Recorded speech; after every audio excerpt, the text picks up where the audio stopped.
And I would think about this, because I'll tell you what it is that you need to do to be successful. Some of these things aren't so malleable, but others are things that you can work on.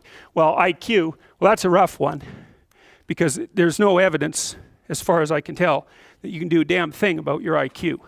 I was just reading a paper by Dan Simon today. It's a relatively recent review. Dan Simon did the invisible gorilla stuff, and he was looking, because there's all these companies that claim that these online brain training exercises can produce cognitive improvements, and he reviewed the literature again. And I've reviewed that literature like 6 times in the last 15 years, because I keep hoping that someone will crack the problem, but it's always the same answer. It's like, you do brain training games, you get better at the game, a lot better at that game. You get slightly better at similar games, but distal games that are still heavily cognitively loaded doesn't affect your performance at all. Zero, none.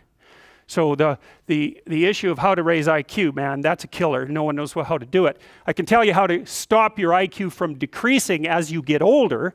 That's not so bad, because it does that. Fluid IQ decreases from the time you're 20 and pretty rapidly. It's physical health is the best preventative. So exercise, physical exercise. Weirdly enough, you think, well, why? Well, your brain uses oxygen like mad, right? And it needs to be kept clean and well oxygenated. And physical exercise, both like weightlifting, so anaerobic and aerobic exercise, both seem to be very, very effective at staving off cognitive declines across the lifespan. So that's a really useful thing to know, because that's the only thing we know that does that.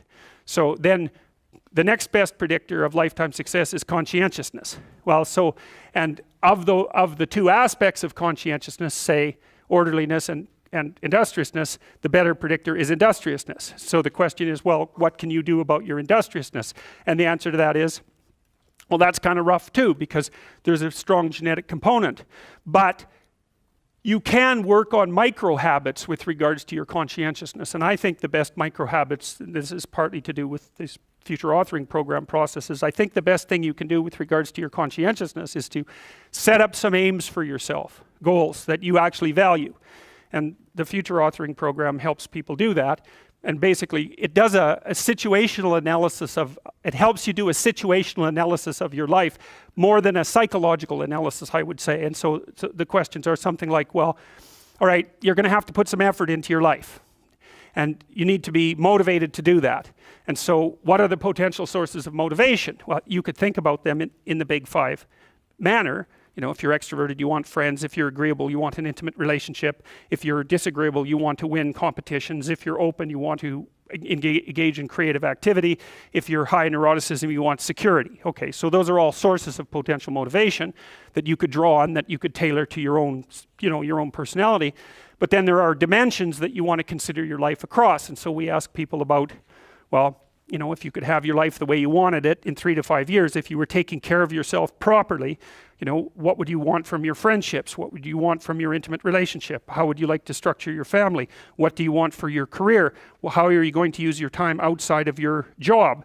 And how are you going to regulate your mental and physical health, and maybe also your drug and alcohol use? Because that's a good place to auger down, because alcoholism, for example, wipes out, 5 to 10% of people. So you want to keep that under control. And then so maybe you develop a vision of what you would like your life to be, and that associates the goal. Well, once the goal is established, and then you break down the goal into micro processes that you can implement. The micro processes become rewarding in proportion, in relation to their causal association with the goal, and that tangles in your incentive reward system. We talked about the dopaminergic incentive reward system, and that's the thing that keeps you moving forward. And the way it works is that it works better if it produces positive emotion when it can see you moving towards a valued goal. Okay, well, what's the implication of that? Better have a valued goal, because otherwise you can't get any positive motivation working out. And so the more valuable the goal, in principle, the more the micro processes associated with that goal start to take on a positive charge. And so what that means is, well, you get up in the morning and you're excited about the day, you're ready to go. And so as far as I can tell, what you do is you specify your long-term ideal. Maybe you also specify a place you want to stay the hell away from, so that you're terrified to fail as well as excited about succeeding, because that's also useful. You specify your goal. You do that in some sense as a unique individual. You want to specify goals that make you say, oh, if that could happen as a consequence of my efforts, it would clearly be worthwhile. Because the question always is, why do something?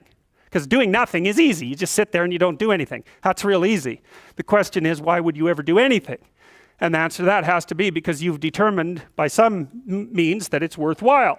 And then the next question might be, well, where should you look for worthwhile things? And one would be, well, you could consult your own temperament. And the other would be, well, you kind of look at what it is that people accrue that's valuable across the lifespan. So you do a structural analysis of the subcomponents of human existence, and I already did that.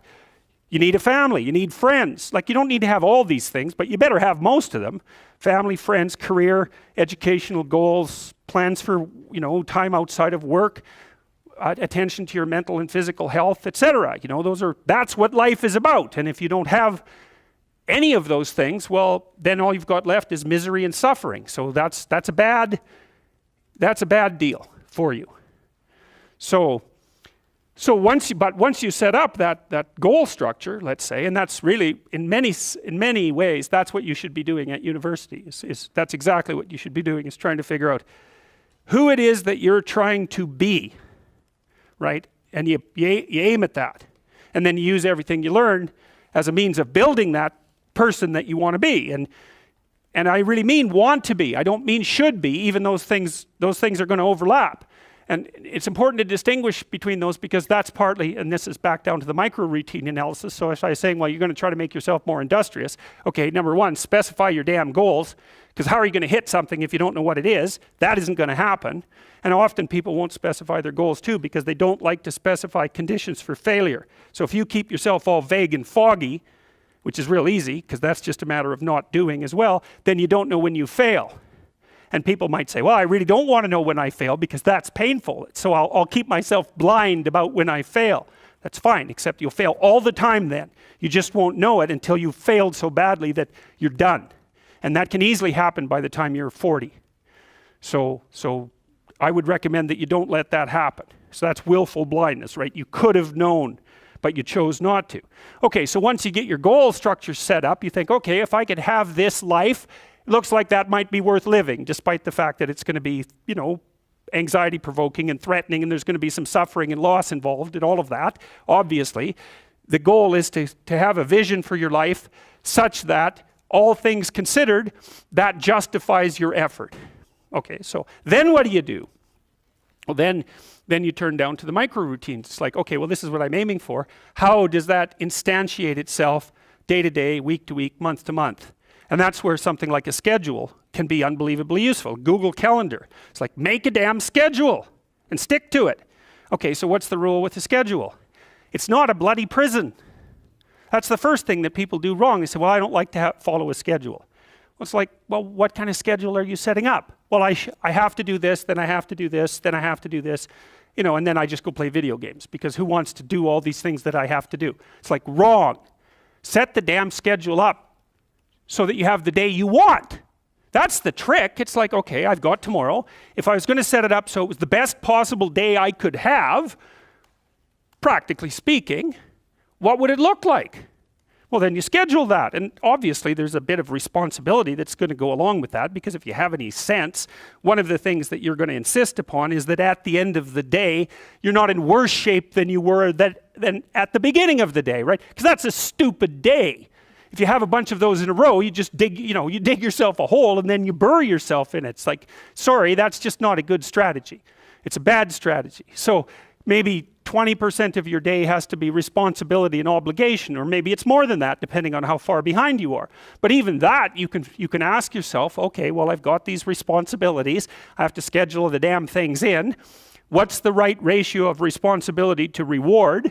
And you can ask yourself that, just like you'd negotiate with someone who is working for you. It's like, okay, you got to work tomorrow. Okay, so I want you to work tomorrow. And you might say, okay, well, what are you going to do for me that makes it likely that I'll work for you? Well, you could ask yourself that, you know. So maybe you do an hour of responsibility and then you play a video game for 15 minutes. I don't know, whatever turns your crank, man. But, you know, you have to negotiate with yourself and not tyrannize yourself. Like you're negotiating with someone that you care for, that you would like to be productive and have a good life. And that's how you make the schedule. It's like, and then you look at the day and you think, well, if I had that day, that'd be good. Great. You know, and you're useless and horrible, so you'll probably only hit it with about 70% accuracy, but that beats the hell out of 0, right? And if you hit it even with 50% accuracy, another rule is, well, aim for 51% the next week, or 50.5% for God's sake, or because you're going to hit that position where things start to loop back positively and spiral you upward. And so that's one way that you can work on your conscientiousness, is plan a life you'd like to have. And you do that partly by referring to social norms. That's more or less rescuing your father from the belly of the whale. But the other way you do that is by having a little conversation with yourself about, as if you don't really know who you are, because you know what you're like. You won't do what you're told. You won't do what you tell yourself to do. You must have noticed that. It's like you're a bad employee and a worse boss. And both of those work, you know, for you. You don't know what you want to do, and then when you tell yourself what to do, you don't do it anyways. You should fire yourself and find someone else to be. But